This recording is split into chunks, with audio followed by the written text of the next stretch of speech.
Alright guys, Suboxone withdrawal documentary. Take 200 and something. I don't know why it takes me so long to do this video. Last time I was saying something about what the two most important things are, and I forgot what the second one was. A little backstory from me. I've been pretty much on and off narcotic pain medication. I'm 31 now. I've pretty much been on and off of it since I was 17. Normal progression started with tabs, ended with Suboxone. Been on methadone been on the clinic for years. Got off that, got out. For some god awful reason, got on Suboxone. Thought it wouldn't be as bad. Actually, turned out to be just as bad in a different way. 6 months off now. I really just, and I'm totally clean and sober. I've been clean and sober now for 6 months. I'm still in a facility right now. I'm actually on my first it's called Family Recovery Weekend. Your people can, once you're doing well in the program and you've been there for a certain amount of time, your family can come get you and you can go home. And I'm enjoying it. I'm just walking down the road, listening to music and being sober. And it's like only somebody that's been through what I've been through and truly lived the kind of life that I've lived can understand what it's like to appreciate what it's like just to be sober. I always told people I just wanted that normal life. That picket fence life, that family life, that having a girl without having drugs be the third wheel in a relationship. It's almost like I had two girlfriends all the time. Actually more than two, because usually I had quite a few, but if I only had one that I was with, I had another one too. And whether her name was Molly or Suboxone or whatever her name was, there was always another white girl involved. So sorry I had to not get hit by a car. I look around a lot too. I'm still kind of hypersensitive to what's going on around me because for so long my senses were dumbed down. It's not until you get out on the other side of this to where you realize how much pain medication really dumbs you down, how much it really takes away all your emotions, how much it really disconnects you from people that you care about. I'm convinced the two most important things that I was trying to think of were stay positive, have a positive attitude when you start, and be ready. If you're not ready, if there's any shadow of a doubt whether you're ready or not, you're not going to make it. You really have to just be disgusted with it. For me, what it took was, I always, all my friends had scripts to Suboxone. I was always paying, stupid amount of money for them. And I thought, man, these guys got scripts. They get so many a month. It's got to be so much easier. They ain't got to worry about where they're going to get them. So I started going to the doctor. And I still had the same worries. How am I going to pay for my visit? Am I going to be able to pass my P test? Am I going to be able to, is the pharmacy going to have them to fill them? Because a lot of times pharmacies don't even carry them. They don't like dealing with that kind of crap because they know we're a bunch of junkies, and that's our junkie medicine. So there's no peace in it. You can't have peace when you're in bondage. Those of you that are believers, I can tell you it's one thing that's worked for me. It's one of the things, it does make it a lot easier to have that to lean on. To have somebody in Jesus Christ that you can confide in, that you can lean on, that you can really have a relationship with. When you pray, listen for God to talk back to you, and He will. It might not be, He might not come right out and just say, hey, say something loud in your ear, but He might talk to you through reading the Bible. He might talk to you in a still small voice in your heart. But He's delivered me from 15 years of cigarette addiction, 20 years of drug addiction, or 20 and 20, whatever, but I've been an addict for a long time. And He's delivered me from it, and there is hope. Everybody gets on the blogs and reads Suboxone withdrawal. How long does it take? You got people saying anywhere from a month to 2 months to 6 months to 2 years. I believe it takes all of a year before you're 100%. But once you hit that 30-day mark, that's when the main stuff starts to subside. The big key for me was staying busy. I was in another rehab in Mobile, and I was working in the kitchen, so I didn't have an option to lay up. I had to stay busy. I had to work. Every day I had to push through it, every single day. I didn't sleep for, I'm going to say like 21, 22 days, and there was no taking Xanax, there was no taking Klonopin. I'd take a little bit of Imodium to get through. Then you're constipated, and you just feel like crap. So it's trading one thing for another. Do you want to be constipated, feel like crap, feel bloated, or do you want to sleep? So I encourage anybody that wants to do it just to do it. Make the jump. As far as tapering goes, it sounds good. There's a saying where I'm from, it sounds good. Everything sounds good. You know, I'm going to quit tomorrow. Sounds good. You know, I'm going to taper. I'm going to make me a taper schedule, and I'm going to go down to an 8th tomorrow, and I'm going to go to a 16th and a 32nd. But when you got that bottle full of pills and you're feeling like crap and you got a whole laundry list full of things to do, it sounds real good to take another little piece. And then it sounds real good to just go ahead and start over in a week whenever you get your script. And before you know it, you've been on it for 2 years. So if you're going to taper, taper quick. Because no matter how you do it, no matter how you taper, it's going to be hard. And I just don't see any point in prolonging it. Because, I mean, some people you feel alright after 2 weeks. Some people it's going to be a month. Some people it's going to be a while. And it's going to be quite a while before you really and truly feel 100% better. You know, you're going to hit brick walls. You know, there's times where I was coming off, and I'm sorry if I'm rambling, but, you know, where I thought I'd be done, you know, 30 days, 45 days, 60 days. I'm looking at 3 months, and I'll wake up one day and my legs will be hurting, my back will be hurting. I'll just be wondering what's going on. And you hit a wall. And you push through it. There's some nights where you don't sleep, but you push through it. And then, before you know it, you feel so much better, you forget what it's like to feel like that. You know? But, when you make it to the other side, don't ever forget what it's like to be dope sick. Don't ever forget how you feel right now. If you're about to start going through, you're going through right now, don't ever forget how you feel. Keep a diary, make some post-it notes, make a video like this, do whatever you got to do to remind yourself how bad it really feels. Because I'm convinced there's nothing worse than being dope sick.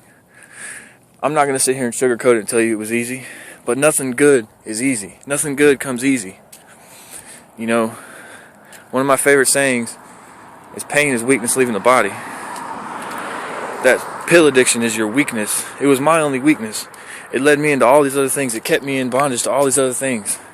Because I was still living in that lifestyle, and I was subject to all these other things around me. I was having to put myself around all these people that did all these other drugs. And if I couldn't get the pills, then I had to do meth or something like that.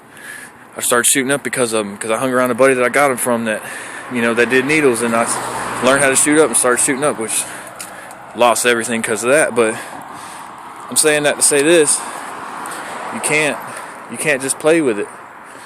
You know, you got to let it all go. You gotta let the whole thing go, man. You're not, the pain pill addiction, I almost forgot where I was going again. I did that in the last video. My brain is still kind of, I have a hard time remembering stuff. And that's another thing, is your brain's going to be whacked for a while. You just got to get used to it. But you can function and you feel a lot better. But, see, I forgot again. What was I saying? The weakness. It's weakness. It's straight weakness. You have a crutch. You're relying on something to get you through the day when you don't need nothing. You know, so the pain that you're feeling from the withdrawal is that weakness of that pain pill addiction leaving your body. You know, one of the most common misconceptions is I thought I wasn't going to be able to work. I thought I wasn't going to be able to be beast mode like I was, and I'm even more beast mode now because I don't have to stop in the middle of it and go get some dope, or I don't have to stop in the middle of it and figure out where I'm going to get my next pill from, and I don't get preoccupied by knowing I got to do something, or I got to spend this money, or I got to budget this money out for some pills. I know I ramble, I know I talk fast, and I'm sorry. I get fired up about this because, man, it took me so long to do it. I wasted so much time. I destroyed so many relationships. I did so many bad things in my addiction, when all I would have had to do was just be a man, stick it out, quit it out, tough it out, and do all along what I know needed to be done, which was quit this thing. You know? If you think you can do it at home, if you got a strong support system, if you got some kind of accountability, which you need, you know, if you really feel in your heart you're ready to take the jump, let your people know. Let your people know you got a problem and tell them to hold you accountable, whether it be drug tests or whatever it may be. Take some time. If you're on tabs or Roxys or something, just do your best. Go to a detox center and wean off. But be prepared. Just because the withdrawal's over after a week or two on Roxys or whatever, you ain't going to feel 100% normal after that. There are some drug cravings coming. You're going to crave stuff. I still crave stuff from time to time. Last night was my first night being out in a long time, and I laid there on the couch by myself, and I kept getting hit with dreams and all kind of stuff. I could have made one phone call. The guy that lives across the street from me sells subs. You know, my parents moved whenever I went to rehab, and my dealer moved right across the street from them. So all it is just trial by fire. Every time I come above and I rise above something and I get through the trial, I feel better and I feel more stronger in my walk. All you got to do is make it through this day. Sorry, I gotta look at my watch. It's 5:45. Can I make it till 6? Can I make it till 6:30? Can I make it till 7? Can I make it till 12? Can I go to bed? Can I make it tomorrow? One day at a time. Just take it one day at a time. I'm telling you, after you get to be about 30 days in, 35, you'll stop counting the days. You'll get used to the way you feel, and then before you know it, you'll feel better. I just wanted to be an encouragement to you guys. I want somebody to watch this video and know that it does get better. I'm not on anything right now. I do drink coffee. I don't smoke cigarettes no more. I do drink coffee. I do take energy packets. I do work out a lot. I take care of myself. I eat better. Every desire that I had before is gone to feed my addiction, to drink energy drinks all day because I was tired from the pills, to do all these things to try to make myself feel better because the pills was what making me feel bad in the first place. You know, I feel better. If you could see the picture from right before I went in, I was like 50 pounds lighter, emaciated, face sunken, sweaty, looking like crap, thinking I was the man, going to rehab for other people. I didn't need no help. I debated living on the street just so I could continue to shoot up. But now I can flip through these pictures, take a picture of myself now, see that I got my weight up, that I got my mind right, and I just can't believe that I used to be that dude. You know, so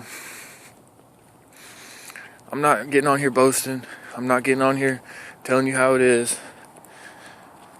It's just, this stuff is the devil. I believe in God. I believe in Jesus Christ. He's my Lord and Savior. He saved my life. I should have been dead like all of us. I'm sure everybody's got war stories. I got tons of them. Pistols pulled, gunshots at my head, busting the window next to my head. All kind of crazy stuff. Mixing every drug you can think of in one night. Literally every drug. And not dying, not overdosing, always waking up. And it's by the grace of God that I'm here. And if you believe in God that much, you got to believe in the devil that much. And he will come at you. He came at me last night. He's going to come at me now. He's going to come at me every day. Because he wants me back. I used to be a soldier in his army. Now I'm his enemy, so he's going to attack me. So you got to believe that there's an enemy out there. The Bible says he comes to kill, steal, kill, and destroy. So he's out there. And this narcotic pain medication, this Suboxone, it's the devil, man. It's instant bondage. It takes away your spirituality. It takes away your feeling. It takes away everything that has to do anything with good that you can do in your life. It turns you into a zombie. And you get to the point, like I did, where you'd rather die than have to go through the withdrawal. But I just want you guys to make it. And I know I don't know you, but there's a lot of people out there like you and me, more than you could ever imagine. I'm in a facility with 100 of them. And that's to all my people out there. Y'all know who you are. If y'all see this, holler at your boy. I mean, it does get better. I love y'all. I wish I could be a part of y'all's lives. But I'm praying for you. Trust that. Know that I love you. And you know who you are. You're in my hearts and you're in my prayers. And I pray I'll see you in heaven. And just know that if I can do it, that anybody can do it. But feel free to leave your questions. I'll answer them as quick as I can. I got to go back for another 30 days and I'll be out again. I'm going to post another video. Just keep on updating. Keep letting you know, guys know that I'm making it and I'm doing good. Show you the progression, what's going on in my life. Feel free to post videos. Be an encouragement. Be positive. Stay positive. If you're going to make a video about it, be positive about it. If you ain't got nothing good to say, if you're having a bad day, just skip that day. Because there's people out there that need to see the light on this. Because there's enough darkness on the internet. We need to see some light. So, love y'all.